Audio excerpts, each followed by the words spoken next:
Hey there, curious souls and seekers of truth. Today we're diving deep into the age-old question. What is heaven and what is hell? Because we're about to debunk some common myths and reveal the profound truth hiding beneath the surface. So, buckle up and get ready for a journey into the realms of consciousness and spirituality. Heaven and hell, the ultimate carrot and stick of religious mythology. For centuries, these concepts have captivated the human imagination, inspiring awe, fear, and wonder in equal measure. But here's the thing. The popular depictions of heaven and hell as literal places of eternal bliss or torment are just that, myths. In reality, heaven and hell are not physical locations, but states of consciousness. So, what exactly do I mean by states of consciousness? Well, let's break it down. Heaven, in its truest sense, is a state of consciousness characterized by love, joy, peace, and unity.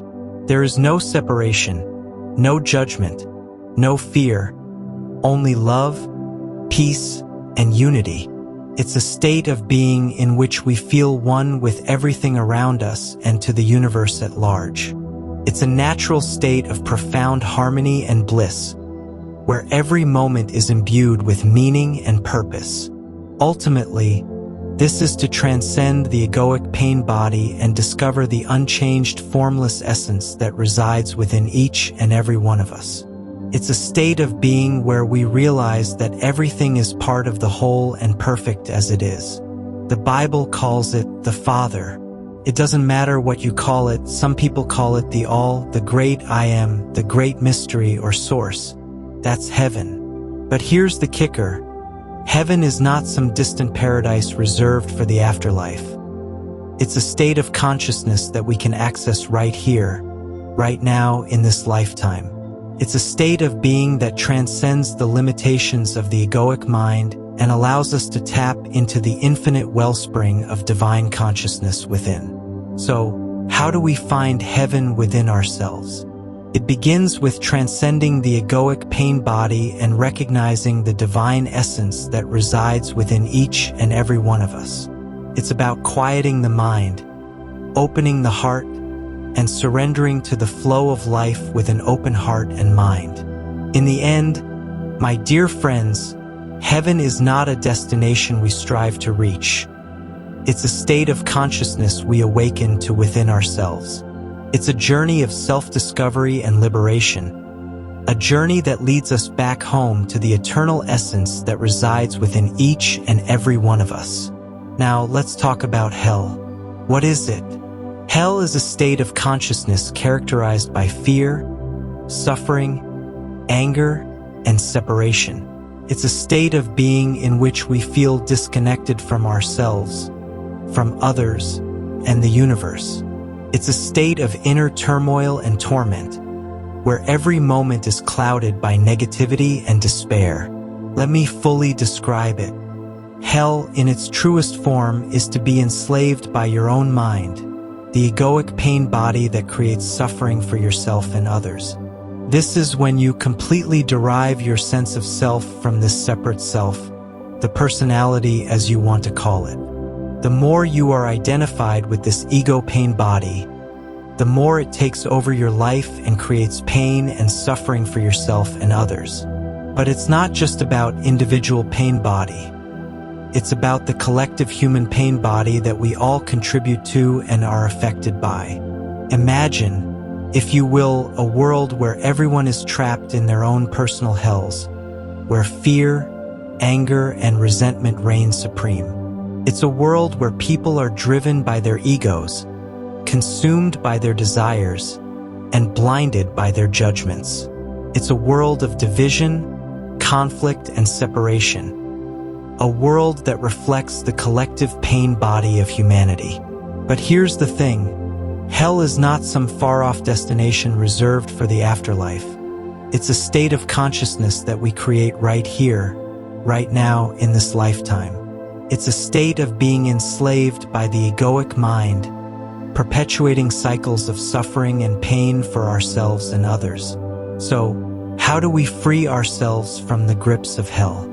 It begins with awareness of our thoughts, our emotions, and our behaviors. It's about shining the light of consciousness into the darkest corners of our minds and recognizing the patterns of thought and behavior that keep us trapped in a state of suffering. But it doesn't end there. It's also about cultivating love, compassion, and forgiveness for ourselves and for others. It's about embracing acceptance and surrender and letting go of the need to control and manipulate the world around us. It's about recognizing that true freedom lies in transcending the limitations of the egoic mind and embracing the infinite possibilities of our true nature. And lastly, stop projecting onto God. God is not some subjective entity out there picking and choosing who's going to heaven and who's going to hell. That's just our minds playing tricks on us, projecting our own fears and insecurities onto the divine. In reality, God simply just is beyond judgment, beyond duality, beyond the limitations of our human understanding. So what is God, you ask? Well, God is simply acceptance of what is. It's the eternal essence that resides within each and every one of us, the divine spark that animates all of creation. It's the source of all life, all love, all wisdom, and all beauty. And here's another thing. God doesn't judge, God doesn't condemn, God simply accepts. In the end, my dear friends, God is not some distant deity sitting on a throne in the clouds saying yes to other prayers or saying no to other prayers. God is the very fabric of existence, the essence of all that is. It's a force of unconditional love and acceptance that permeates every aspect of creation. And when we open our hearts to the divine, we realize that we are not separate from God. We are one with God, always and forever. So, the next time you find yourself grappling with questions of God and the afterlife, remember this: God is not a judge, God is not a punisher, God is simply acceptance of what is. And when we embrace this truth, we free ourselves from the shackles of fear and judgment, and we step into the boundless love and acceptance of the divine. So choose wisely. Choose love over fear, joy over sorrow, and unity over separation. For in the end, the greatest truth of all is that heaven and hell are not places we go to. They are the choices we make every day. Thank you for joining me on this journey of exploration and discovery. My dear friends, may you choose to cultivate a state of heaven within yourself, knowing that true bliss and fulfillment are always within your reach. Until we meet again, may you walk the path of love and compassion with grace and humility, and may you find peace and joy in every moment. Change your life, signing out. Much love and blessings. Peace.